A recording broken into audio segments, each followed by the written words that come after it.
Hi, I'm Justin, and welcome to the LANDIS Look, where we take an inside look at the world of real estate. And if you can smell through the camera what we're smelling here, that's the smell of new construction, which is a great smell. And I've got Amber York, one of the awesome agents on our team, and a new construction specialist with us today. We're actually going to do a two-part series because there's a lot to new construction. There's a lot to new construction. And so we'll go into that today and next week. But Amber, first of all, how many new construction houses have you personally purchased? So I personally purchased 7 new construction. 7 new construction houses. I've been older than I look. So been around a while. So you've learned a thing or two about new construction. I've learned a couple of things along the way with new construction. Well, so tell me, I mean, obviously you've continued to do it, so you've liked it. Why, for you, why new construction? Why have you done it 7 times? You know, so I think for me with new construction, it's all about the control process. It's the ability to control what goes in my home. So, you know, I started in new construction with my very first home purchase in my early 20s, and then I don't know, somehow just naturally, every time I went to look at homes, I would go look at resales, but I would start to find all these things I wanted to do to change the home. And for me, I was not handy. Yep. Being single for a long time, I'm like, I can't do the honeydew projects. So it was just very natural for me to do new construction. And, you know, again, just having that control to be able to do everything you want to do, pick out all of your lighting and your, you know, granite and everything in the home. There's something very satisfying that makes it feel like your own. Yeah, I mean, I can definitely see that, hey, you do get to control the process. The house is yours. You're not trying to make someone else's house be like yours. Right. What are some other things, if someone's just thinking about this at the high level, what are some other things that would attract people to it, or that would be important to consider heading into a potential new construction purchase? Yeah, so I think some people like the idea of exactly what you said. It's theirs. No one else has owned it. No one else has lived in it. And so there's that feeling of it's all mine. Mm-hmm. The other thing is with new construction, you can somewhat control the timeline. I mean, if you're living in an existing home and, you know, you're trying to decide when do I sell, when's the right time to sell, you know, within reason, a lot of times builders can give you a timeline. Yep. So it allows you to kind of plan for your next move. Whereas when you're doing resale sometimes and you're trying to go out and find that next home, you sometimes find it's very difficult to find the right home. And so you get nervous because maybe your home goes under contract very quickly. Yep. And then you're sitting here going, oh my gosh, where am I going to go move? So there's a level of comfort knowing I have a place to move. Yep. Now the hope is that it will stay on the timeline, but at least you have that sense of certainty as you're reselling your old home. Yeah. Well, so we'll get into the specifics of how to control it a little bit more next week, but what is the timeline? I mean, is it like, hey, I walk in and the house is done, or hey, I've got to start from scratch and I'm a year away, or is it all of it? What's the timeline? There's really 2 types of construction, new construction. One is ground up. And ground up, honestly, the timeline depends on the time of year that you decide to start the build. So, you know, usually best time to start is late spring.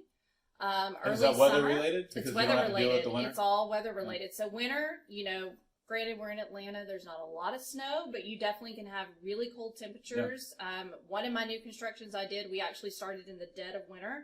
We failed our plumbing inspection twice because the pipes kept freezing because it was so cold outside. Springtime, rain. Yep. It's always raining in the spring. Yep. So naturally you're going to get delayed because they can't put the roof on. They can't get the framing done. So we have found late spring, early summer, or even early fall is a great time to start the process if you're going from the ground up. And how long? So say you start at ideal time in the spring.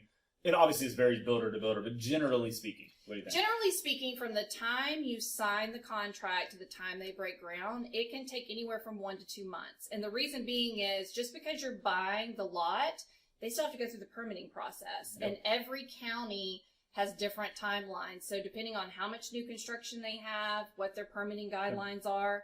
I have a client that signed in early February for a new construction. We didn't get the permit until the end of April.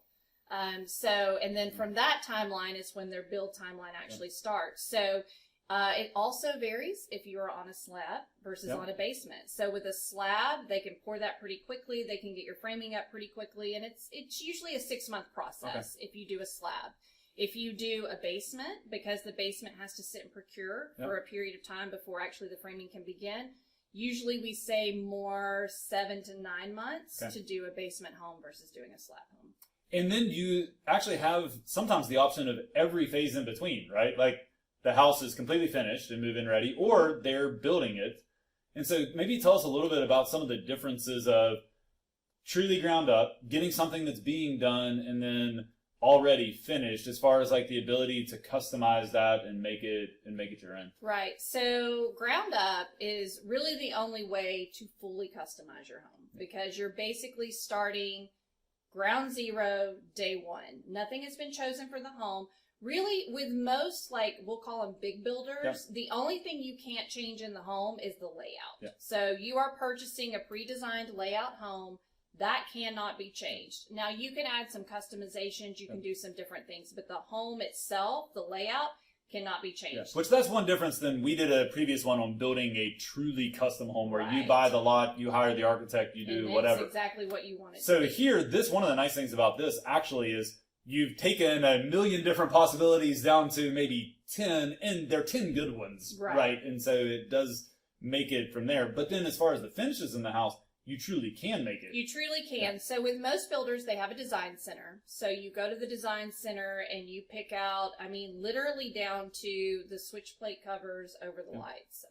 Anything and everything to do with the interior of the home. Which that's pretty awesome. Is yours to choose. So most builders will have standards. So they'll kind of say, okay, level 1 and 2, that's included in what you purchased the home for. Anything above that, it's a premium. And that premium can be a couple $100.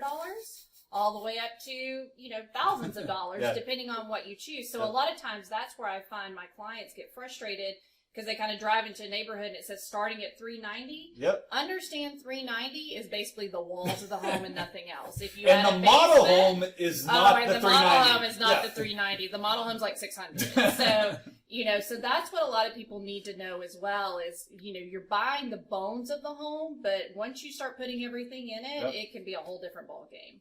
You also have the move-in ready ones, which is basically, I walk in, they've got some inventory homes, they're ready to be moved into now. Now with those, what you see is what you get. Will they customize them at all if you really want to change it or not? You know, it depends on what you want to customize. So things that absolutely can't be customized, cabinets, countertops, lighting, because all of that is done and they're not going to take it out and redo it. Now, if you want to add some special shelving, if you maybe want to add a mudroom, if there's certain things where they don't have to rearrange or rip anything out, then there is some option to do that. But more times than not, when you walk into move-in ready, it is just that. It's the same concept as a resale. The difference is nobody's ever lived there. Everything's brand new, and you're kind of buying what you see. And a lot of times, it is truly move-in ready, so you can buy it and move right in the next month. And that's and that's a pro for that. So we kind of looked at a high level today of, you know, what are some of the advantages of new construction? And if you're sitting there thinking, man, I would love to pick out all of the stuff for my house. I'd love if no one else lived in this house. I was the first person to use the shower. This can be a great option. And there are a lot of new construction opportunities in Atlanta, which is another great thing about Atlanta relative to if you lived in like San Francisco or somewhere like that, where there's way less land. We have good new construction opportunities. And next week, or in the next episode with Amber, we're going to get into some of the tips and tricks and some of the practicalities of, hey, how can I negotiate with the builder? If so, what? Do I need somebody to help me? Should I just do this by myself? And there's some little tips and tricks that she's learned from doing 7 of her own houses and helping bunches of our clients along the way. So we'll see you again next week as we dig into some of the tips and tricks of new construction.